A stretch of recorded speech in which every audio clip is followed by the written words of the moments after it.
Okay. And I understand, like, I've just been getting into this, and maybe we could talk about destiny a little bit here too. Is like, what I'm seeing right now when it comes to marriage is there's really a 20th century way of thinking about how marriage ought to be, and a 21st century way of how we do marriage now. So when I look at, say, somebody like Justin Waller, or Mike Sartain for that matter, it's closed on their girl's end, but it's open on their end. So, or maybe you could say this is the Andrew Tate model. I don't want to talk about your business partners or your colleagues because, obviously you there's a limited number of things that you can say, and neither of them are here. So I don't want to talk about your colleagues.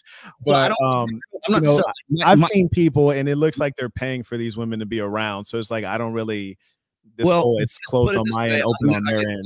I can tell you with 100% assurity that, like, Mike is with Kylie right now, and I know exactly what their life. Listen, as I said, I'm not going to talk about your business partner. Anyway, like, more to the point though is, like, there's that model, right? There's the guys who have one chick and then they have side pieces, right? Okay. That's one model. The other model is what I have, right? Is close on my end, close on my wife's end, right? Yeah.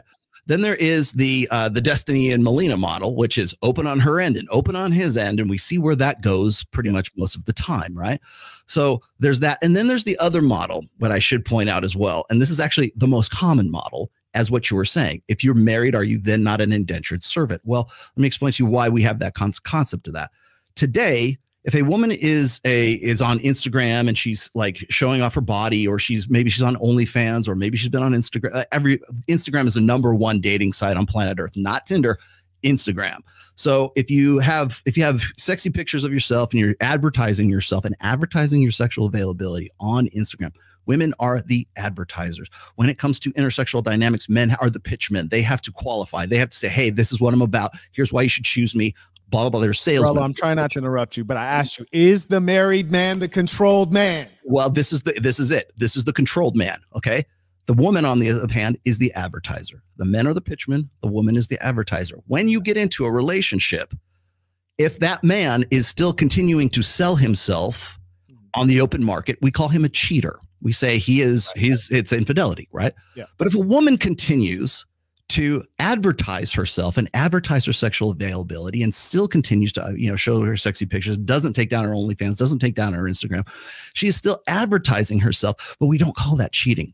We call that revenue stream. We call that an OnlyFans. We call that whatever it is. But really what that is it's open on her end and closed on his end. And that is the man, what you were just talking about right now, is the guy who thinks he's in a closed on her end, closed on his end, but she's still advertising her sexuality. So it's still open on her end, or at least the appearance of availability is open on her end. And that's where you get the guy who is sort of like, doesn't know what to do with himself and is actually controlled because he doesn't have any options. And he doesn't understand, like, she's not actually playing by the same rule book that he thinks that she's playing by.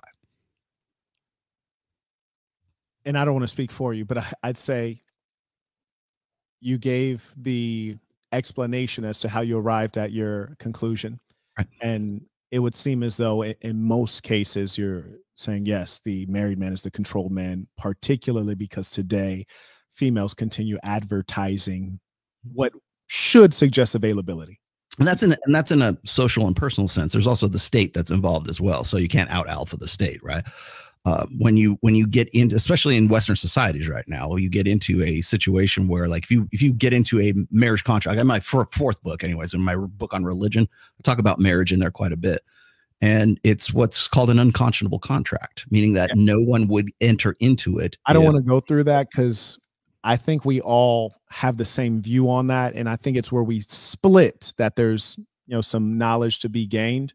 And I think we're quite similar on this bit about marriage being the married man being the controlled man.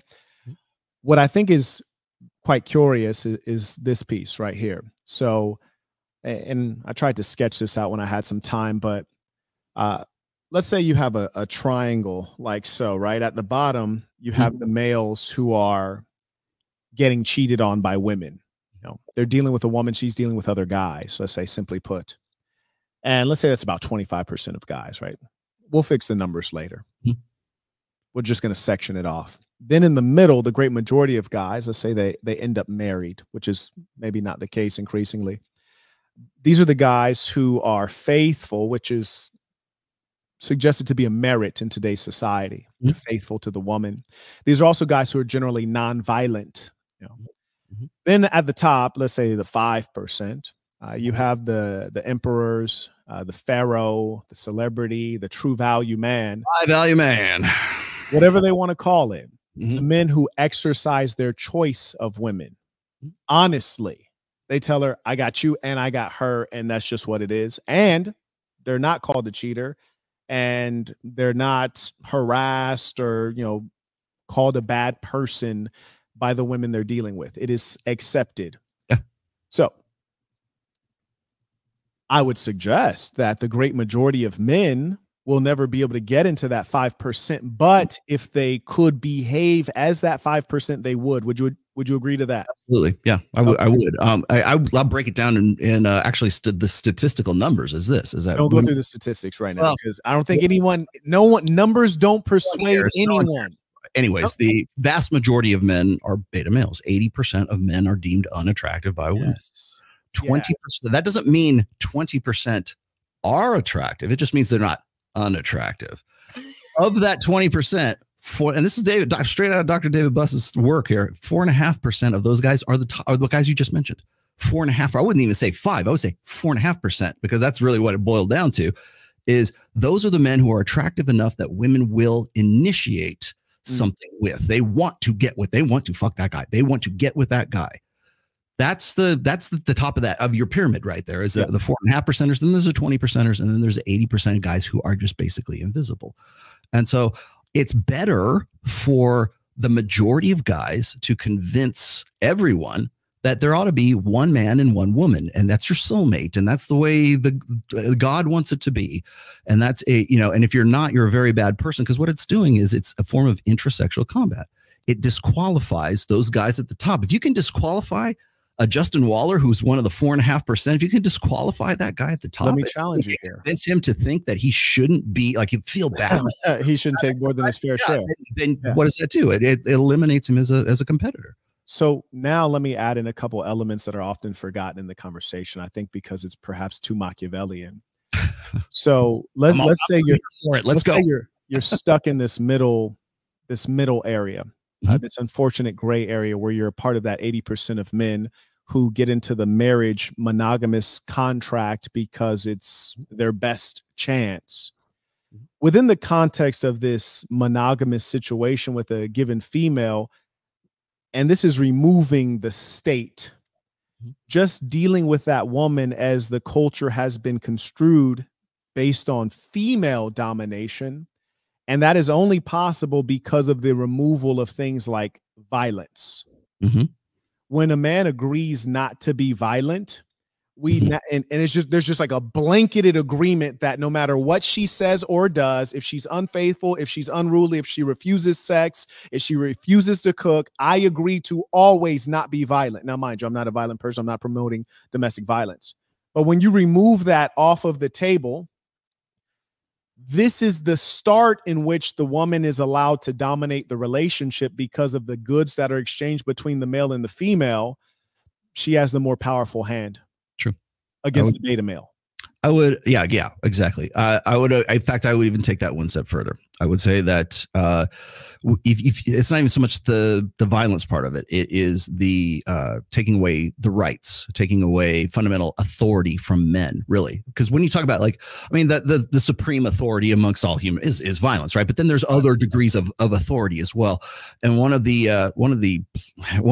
issues that I lock horns with tradcons about all the time is, women will be better women if men would just be better men. And I'm like, well, no, that's bullshit, because what you're saying is, like, I got to take on more responsibility. And the problem is responsibility without authority is slavery. That is literally the definition of slavery. Okay. So if I am responsible for all of this shit, but I don't have the authority to affect those things that I need to be responsible for, I'm fucked. I'm basically a slave. The inverse of this, of course, is tyranny. So authority without responsibility is tyranny. So if you look at, so where do we sit in gender dynamics between those like tyranny and slavery right there? I'm not saying all men are like born to be slaves, but I'm saying that when it comes to responsibility versus authority, the one place that I see it, especially tradcons, is I see them falling down is that they don't talk about authority, in imbuing men with some kind of authority, because they can only be responsible for so much.